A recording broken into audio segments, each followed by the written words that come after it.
ચાલો મિત્રો, તો પ્રશ્ન આપણે પાસે છે કે વર્ગ શોધવાની સરળ રીત. ઠીક છે, અહીંયા આપણે સંખ્યા આલેલી છે 15, 25, 35, 45, 55, 65, 75, 85, 95. ઠીક છે, જ્યારે પણ આવી સંખ્યા હોય કે જેની પાછળ 5 આવતું હોય, બરોબર, એનું જ્યારે વર્ગ શોધવાનું કે આપણને, ઠીક છે, ત્યારે કઈ રીતે આસાન રીતે શોધવું એ આપણે જોઈ લઈએ. ઠીક છે, આ બધામાં ટ્રીક કામ નહીં લાગે. ઠીક છે, જે સંખ્યા પાછળ 5 આવતું હોય તેમાં જ આ ટ્રીક કામ લાગશે, એટલે બધામાં આનો ઉપયોગ ના કરવો.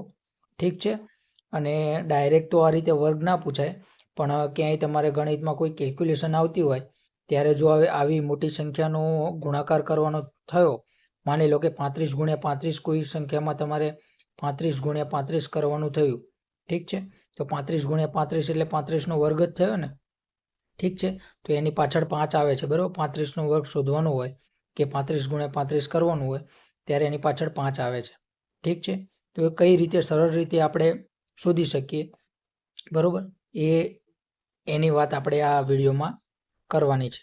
ઠીક છે, એટલે જે સંખ્યા પાછળ 5 આવતો હોય એનો આસાન રીતે કઈ રીતે વર્ગ શોધી શકાય એ હું તમને શીખવાડું છું. ઠીક છે, અહીંયા 15નો વર્ગ છે, બરાબર. તો 15 પાછળ કેટલા આવે છે? 5 આવે છે. 1 પછી 5 આવે છે, તો 25 લખી દો. ઠીક છે, 5નું કામ પૂરું. હવે આ 1 છે, 1 બચ્યો, તો 1 પછી કઈ સંખ્યા આવે? 1, 2, 3, 4, 5, 6, 7, 8 એ રીતે 1 પછી કઈ સંખ્યા આવે? તો 1 પછી 2 આવે. તો 2 આવે તો 2 જોડે એનો ગુણાકાર કરી દો, એટલે 2 એકુ 2. ઠીક છે, એટલે આ 15નો વર્ગ થઈ ગયો 225. હવે 25નો વર્ગ. 25ના વર્ગમાં 5 આવે છે પાછળ, બરોબર, તો એમાં પણ 25 આવશે. બધામાં 25 આવશે જ, કારણ કે બધામાં પાછળ 5 આવે છે, એટલે બધામાં પાછળ તો 25 આવશે જ. ઠીક છે, આપણે 25 25 બધામાં લખી દઈએ.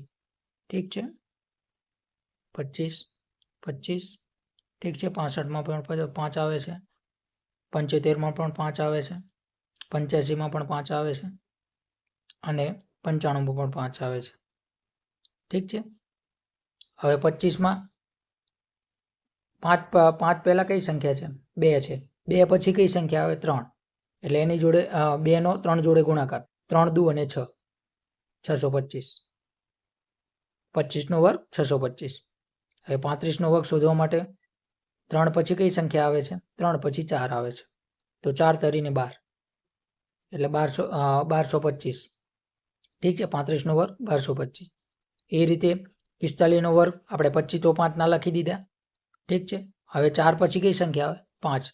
ઠીક છે, 4 પછી 5 આવે ને, તો 5 ચોકુને 20, એટલે 2025. 45નો વર્ગ 2025. એ રીતે 55માં 55નો 5નો તો આપણે લખી દીધા 25. ઠીક છે, એની પહેલાં કઈ છે? 5 સંખ્યા કઈ છે? 5. 5 પછી કઈ સંખ્યા આવે? 6, એટલે 6 પંચાને 30. ઠીક છે, એટલે 55નો વર્ગ શું થશે? 3025. ઠીક છે, હવે 65નો વર્ગ 25 તો આપણે લખી દીધા. 6 પછી કઈ સંખ્યા આવશે? 7, એટલે 6 સત્તુ 45, બરોબર. 4225. 65નો વર્ગ કેટલો થશે? 4225. હવે 75નો વર્ગ શોધવા માટે, ઠીક છે, 25 તો આપણે લખી દીધા. ઠીક છે, 7 પછી કઈ સંખ્યા આવે? 8, એટલે 8 સત્તુ ને 56,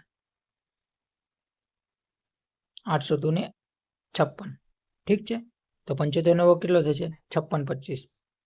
હવે 85નો વર્ગ શોધવા માટે 8 પછી કઈ સંખ્યા આવશે? 9, એટલે 8 9 ને 72. ઠીક છે, એટલે 7225. 85નો વર્ગ કેટલો થશે?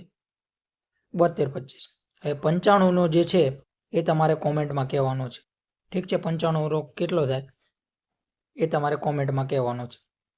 ઠીક છે, આશા રાખું કે તમે વર્ગ શોધવાની સરળ રીત સમજી ગયા હશો. ઠીક છે,